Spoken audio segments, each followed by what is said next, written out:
अस्सलामुअलैकुम everyone, I am Mohammad Ali Shadab. FSC part second chapter number 2 continue है। Exercise 2.5 है, lecture number 9.1 and sheet number 1 है। तो लास्ट टाइम हमने जो क्वेश्चन देखे थे, bye first principal, by definition या बाय एबी इनिशियो मेथड, तीनों सेम ही मेथड का नाम है। इन तीनों मेथड में से कोई भी नाम आपको वो कह सकता है। तो इस मेथड से हमने ट्रिग्नोमेट्रिक फंक्शंस को सॉल्व किया था लेक्चर नंबर 9 में। एक और क्वेश्चन करते हैं, वो भी बाय फर्स्ट प्रिंसिपल मेथड ही होगा। क्वेश्चन नंबर 1.8 है। 1.8 मतलब क्वेश्चन नंबर 1 का पार्ट 8 है। क्वेश्चन है cos x under root. By first principle method के जो रूल्स हैं वो मैं आपको एक बार याद करवा देता हूँ। सबसे पहला रूल क्या है कि डेल y और डेल x ऐड करना है। y में y का डिफरेंस ऐड करना है और x में x का डिफरेंस ऐड करना है। दूसरा रूल है कि माइनस y करना है। थर्ड रूल है कि हम लोगों ने डेल x से डिवाइड करना है। माइनस y करने के बाद थोड़ा सा सॉल्व करना है, इस पोजीशन तक सॉल्व करना है कि जब तक हम डेल x डिवाइड करें और कोई ना कोई सोल्यूशन एग्जिस्ट हो जाए तब तक हमने उसे सॉल्व करते रहना है। जैसे ही सॉल्व हो जाएगा हम डेल x डिवाइड करेंगे और डेल x डिवाइड करने के फ़ौरन बाद लिमिट अप्लाई कर देंगे डेल x अप्रोचेस टू 0 पे। तो ये 4 रूल हैं जिन्हें हमने फॉलो करना है। तो देखते हैं, सॉल्यूशन की तरफ चलते हैं। सॉल्यूशन में सबसे पहले हम क्या करेंगे, y के इक्वल लेट कर लेंगे cos x स्क्वायर रूट को।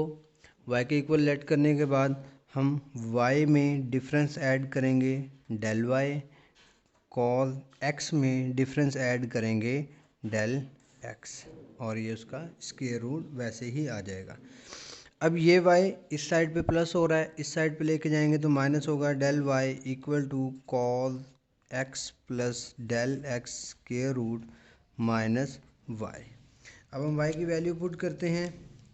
Del y equal to cos x plus del x square root minus cos y की वैल्यू है cos x under root. y के इक्वल लेट किया हुआ है तो यहाँ से हम y की वैल्यू पुट कर देंगे, cos x अंडर रूट आ जाएगा।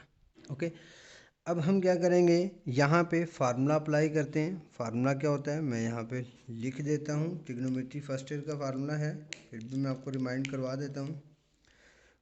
cos p minus cos q equal होता है minus sine p plus q divided by 2 sine p minus q divided by 2। तो ये फार्मूला कंप्लीट आप देख सकते हैं। cos p minus cos q equal होता है minus sine p plus q divided by 2 sine p minus q divided by 2। तो इस फार्मूले को जब यहाँ पे अप्लाई करेंगे तो किस तरह बनेगा, ये डेल y वैसे ही रहेगा, डेल y लेफ़्ट साइड पे वैसे ही रहेगा, इक्वल टू यहाँ पे cos x plus del x का अंडर रूट, ये सारी वैल्यू p की है और ये x अंडर रूट q है। तो किस तरह से अप्लाई होगा, माइनस साइन p वाली value x plus del x under root minus x under root plus x under root. तो ये मैंने p लिख दिया प्लस q डिवाइडेड बाई 2। इसी तरह sine p x plus del x under root, ये p की वैल्यू थी। p का मतलब मैं फार्मूले से कंपेयर कर रहा हूँ तो ये वाली वैल्यू p की जगह पे आएगी और ये वाली वैल्यू q की जगह पे, तो माइनस q की जगह पे x अंडर रूट आ गया डिवाइडेड बाई 2। तो ये वाला फार्मूला इस टर्म पे अप्लाई कर दिया तो ये चीज़ बनी। ओके, इसके बाद नेक्स्ट देखते हैं। फर्दर हम क्या करेंगे, del y divided by del x equal to minus sine x plus del x under root plus x under root divided by 2 और sine x plus del x under root minus x under root divided by 2 और पूरी term के नीचे divide कर देते हैं del x को। Okay, हमने क्या किया है, डेल x को डिवाइड कर दिया ऑन बोथ साइड। हमारा जो पॉइंट 3 था हम उस पे अब रिएक्ट कर रहे हैं। ओके, अब हम एक थ्योरम की तरफ चलते हैं। वो कौन सा है वो मैं आपको यहाँ पे रिमाइंड भी करवा देता हूँ। चैप्टर नंबर 1 में हमने पढ़ा है कि theta approaches to 0 sine theta over theta equal to 1। अब इस थ्योरम को हमने यहाँ पे यूज़ करना है कि जो एंगल साइन का होगा उसी एंगल से डिवाइड करेंगे। अब इस प्रीवियस पेज में देखते हैं, नीचे डेल एक्स डिवाइड हो रहा है, तो हम क्या करते हैं, डेल एक्स को इस तरह से क्रिएट करते हैं कि ये जो साइन का एंगल है यही पूरा एंगल यहाँ पे बन जाए। ओके, एक छोटी सी मिस्टेक है यहाँ पे लिटिल बिट, वो भी साथ करेक्ट कर लेते हैं। यहाँ फार्मूले में 2 भी आता है, तो यहाँ पे भी आ जाएगा, यहाँ पे भी आ जाएगा और यहाँ पे भी आ जाएगा। ओके, तो अब देखते हैं डेल एक्स को हमने ये टर्म बनानी है, ये जो साइन के साथ बनी हुई है, तो हम क्या करते हैं, डेल एक्स में एक्स प्लस भी कर देते हैं और माइनस भी कर देते हैं। Minus x plus x cancel होंगे, दोबारा डेल एक्स ही बन जाएगा। तो ऐसी टर्म की हमें इजाज़त मैथमेटिक्स में मिलती है कि हम कोई भी टर्म अपनी तरफ से ऐड और सब्ट्रैक्ट कर सकते हैं। ओके, फर्दर देखते हैं। अब हम क्या करते हैं, ये वाली फर्स्ट वाली जो टर्म है एक्स प्लस डेल एक्स, इसका स्क्वायर भी ले लेते हैं और अंडर रूट भी ले लेते हैं। ये फर्स्ट वाली टर्म का अंडर रूट और स्क्वायर ले लिया, माइनस इसी तरह नेक्स्ट वाली टर्म का भी अंडर रूट और स्क्वायर ले लिया। ओके, तो इस वाली टर्म का जब हम अंडर रूट लेंगे स्क्वायर लेना पड़ेगा ताकि कैंसिल आउट हो जाए, दोबारा वही टर्म बन जाए। इसी तरह यहाँ पे भी अंडर रूट के साथ स्क्वायर लेना पड़ेगा ताकि कैंसिल आउट होकर दोबारा वही टर्म बन जाए। इसके बाद हम क्या करते हैं, ये एक फार्मूला बन रहा है ए स्क्वायर माइनस बी स्क्वायर, तो हम इसे राइट करते हैं ए प्लस बी और ए माइनस बी। ओके, इस वैल्यू को ए कंसीडर करें, ए का स्क्वायर माइनस बी का स्क्वायर, तो ये बन गया ए प्लस बी, ए माइनस बी। तो अब हम डेल एक्स की जगह पे ये वाली वैल्यू राइट कर सकते हैं। तो अब देखते हैं, जो प्रीवियस हमारा स्टेप था, यहाँ पे del Y divided by del X equal to -2 sine X plus del X square root plus X under root divided by 2। ये पूरी वैल्यू साइन के एंगल में है। इसी तरह sine X plus del X under root minus X under root divided by 2, ये पूरी value भी साइन के एंगल में है। और पूरी टर्म के नीचे डिवाइड हो रहा है डेल एक्स, और अब हम डेल एक्स को क्या लिखेंगे, एक्स प्लस डेल एक्स का under root plus X under root, X plus del X under root minus X under root. तो ये पूरी टर्म डेल एक्स की जगह पे आ जाएगी। तो इसमें जो प्लस वाली वैल्यू है वो मैं यहाँ इस साइन के नीचे लिख देता हूँ, X plus del X under root plus X under root, और जो माइनस वाली टर्म है वो इस साइन के नीचे लिख देता हूँ। ओके, क्योंकि दोनों आपस में मल्टीप्लाई हो रही हैं, तो ये दोनों एक ही टर्म के नीचे भी आ सकती हैं, किसी भी एक के नीचे या होल के नीचे भी। तो मैं दोनों को अलग अलग टर्म्स के नीचे लिख देता हूँ। मैं अब यहाँ पे यूज़ करना चाहता हूँ कि साइन थीटा जो एंगल यहाँ पे बने वही एंगल यहाँ पे भी बने। तो अब यहाँ पे मैं देख सकता हूँ कि मेरे पास X plus del X under root minus X under root ऊपर वाला पूरा पोर्शन है, बस ये डिवाइड में जो साइन के एंगल में डिवाइड में 2 है, ये यहाँ मौजूद नहीं है। तो मैं यहाँ पर क्या करता हूँ, डिवाइड भी कर देता हूँ 2 से सिर्फ इस टर्म को, और मल्टीप्लाई भी कर देता हूँ 2 से। तो ये 2 से 2 कैंसिल होगा, दोबारा वही टर्म आ जाएगी जो पहले से मौजूद थी। तो इस वजह से मैं यहाँ पे 2 से डिवाइड और मल्टीप्लाई करवा सकता हूँ।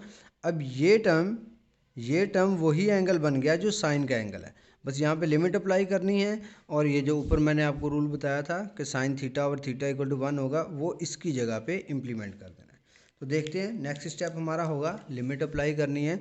तो हम अब लिमिट अप्लाई करते हैं, limit del X approaches to 0 del Y by del X equal to, इस साइड पे भी लिमिट अप्लाई कर देते हैं, limit del X approaches to 0 -2 sine X plus del X under root plus X under root divided by 2, और इसके नीचे है X plus del X under root plus X under root. इसी तरह नेक्स्ट वाली टर्म, अब लिमिट इतनी value के साथ मैंने अलग से लिख दी, क्योंकि लिमिट दो चीज़ें मल्टीप्लाई हो रही हों, डिवाइड हो रही हों, प्लस हो रही हो, माइनस हो रही हो, हर वैल्यू पे लिमिट अलग अलग अप्लाई हो जाती है। तो इतनी वैल्यू पे मैंने अलग से लिमिट अप्लाई कर दी, और ये जो आगे वाली वैल्यू है इस पर अलग से लिमिट अप्लाई कर देता हूँ। तो इसकी जो लिमिट अप्लाई करूँगा वो यहाँ पर लिख देता हूँ, यहाँ पर आ जाएगा limit del X approaches to zero sine X plus del X under root minus X under root divided by 2, और नीचे डिवाइड में है X plus del X under root minus X under root divided by 2, और ये वाला जो 2 है ये 1/2 यहाँ लिमिट से बाहर लिख देते हैं क्योंकि इस पर लिमिट अप्लाई ही नहीं होगी। ओके, अब फर्दर देखते हैं आगे क्या होगा। जब इस लिमिट को हमने अप्लाई कर लिया यहाँ पे, अब देखते हैं ये वाला portion limit del Y divided by del X equal होता है D Y by D X के, derivative of Y with respect to X के। यहाँ पे -2 पे लिमिट अप्लाई नहीं होगी, वो वैसे ही बाहर आ जाएगा। Limit del X approaches to zero apply होगा इस पूरी टर्म पे, तो देखते हैं साइन यहाँ पे आएगा एक्स प्लस ज़ीरो का under root plus X under root divided by 2, सिर्फ डेल एक्स की जगह पे ज़ीरो पुट करना है, और यहाँ पे आएगा X plus zero under root plus X under root. इस वाले पोर्शन पे जब लिमिट अप्लाई की तो डेल एक्स दोनों ज़ीरो हो गए, तो ये चीज़ बन गई। और यहाँ पे आगे देखते हैं, आगे है 1/2, और जब इस वाले पोर्शन पे लिमिट अप्लाई होती है तो साइन थीटा ओवर थीटा बन जाता है, साथ limit del X approaches to zero, तो ये वाला पूरा पोर्शन 1 बन जाएगा। किस थ्योरम की मदद से? इस थ्योरम की मदद से, limit theta approaches zero sine theta over theta equal to 1, इसकी मदद से ये सारा पोर्शन 1 हो गया।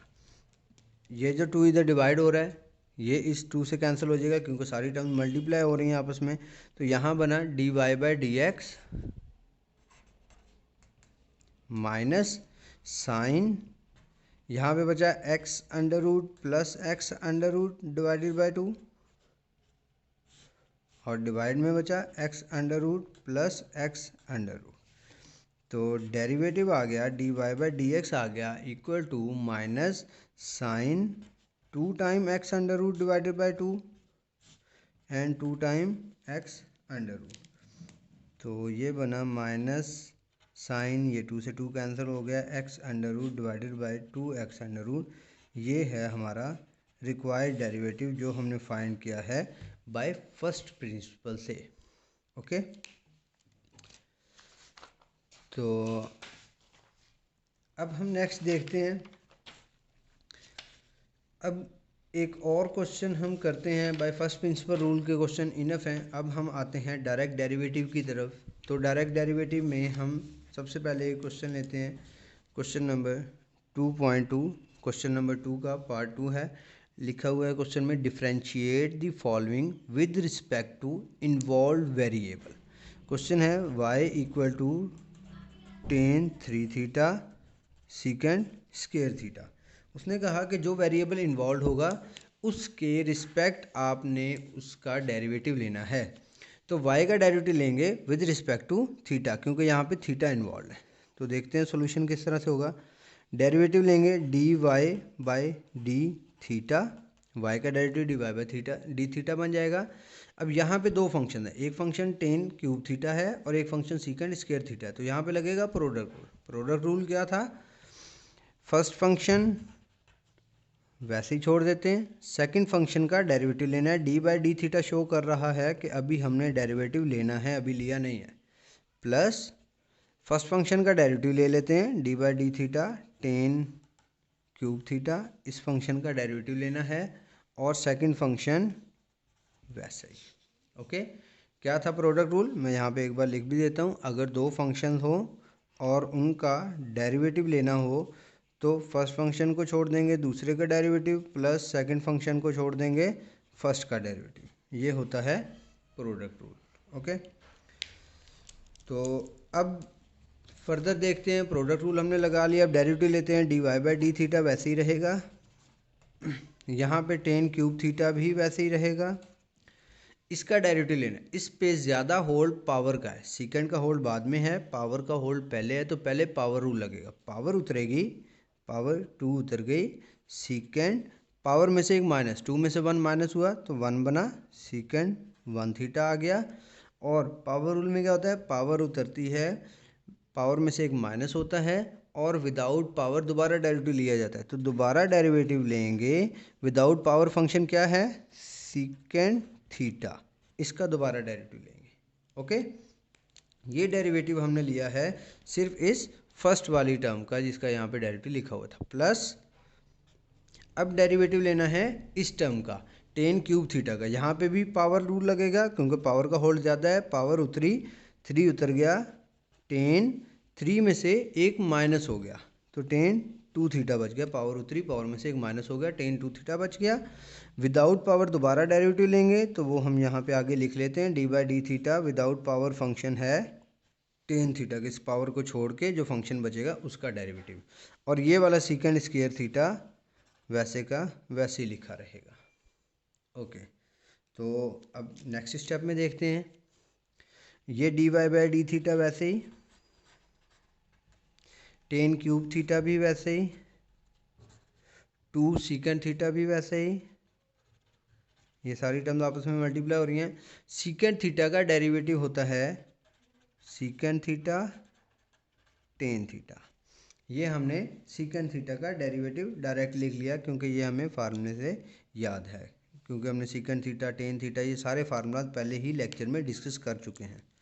ओके, आगे आएगा plus 3 ten square theta, tan theta का डेरिवेटिव होता है टेन थीटा, सिंपल है, तो ये फार्मूलाज आपने यहीं पे ग्रिप करने हैं कि टेन थीटा का डेरिवेटिव क्या होता है, सीकेंड थीटा का क्या होता है, जितने ज़्यादा आप अप्लाई करेंगे उतना आपको इजी लगेगा फार्मूलाज को याद करना।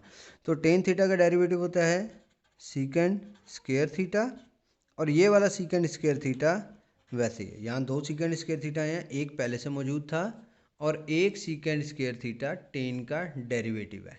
ओके, अब हमारा डेरिवेटिव कंप्लीट हो गया, अब बस हमने सिंप्लीफाई करना है, D Y by D theta equal है, अब अपने सोल्यूशन लिखते हैं, ये पूरी टर्म मल्टीप्लाई करते हैं तो 2 आएगा, सीकेंड और सीकेंड सीकेंड स्क्वायर हो जाएंगे, टेन और टेन 3 टेन यहाँ पे हैं 3 और 1 यहाँ पे है, तो टोटल टेन 4 थीटा हो जाएंगे। ओके, आगे है प्लस 3 टेन स्क्वायर थीटा और secant square secant square सीकेंड 4 theta हो जाएंगे। ओके, इसके बाद एक स्टेप और सिंप्लीफाई कर लेते हैं, D Y by D theta equal to, इन दोनों टर्म्स से सीकेंड स्क्वायर थीटा और टेन स्क्वायर थीटा कॉमन आ रहा है तो कॉमन निकाल लेते हैं, सीकेंड स्क्वायर थीटा और टेन स्क्वायर थीटा, यहाँ पे बचेगा 2, टेन सीकेंड स्क्वायर भी कॉमन निकल गया, टेन स्क्वायर भी कॉमन निकल गया, तो यहाँ पे टेन स्क्वायर थीटा बच गया, प्लस यहाँ पे बचेगा 3, टेन स्क्वायर थीटा कॉमन निकल गया, सीकेंड स्क्वायर भी निकल गया तो सीकेंड स्क्वायर थीटा, तो ये हमारा रिक्वायर्ड आंसर है। ओके, तो फर्दर क्वेश्चन इंशाल्लाह हम नेक्स्ट लेक्चर में करते हैं। अगर आपके कोई इश्यूज़ होंगे तो आप किसी भी तरह से मुझसे डिस्कस कर सकते हैं, व्हाट्सएप पे कर सकते हैं, आप चैट करके कर सकते हैं। तो thank you very much for watching this video, और सब्सक्राइब करना ना भूलिएगा। बेस्ट ऑफ लक, अल्लाह हाफिज़।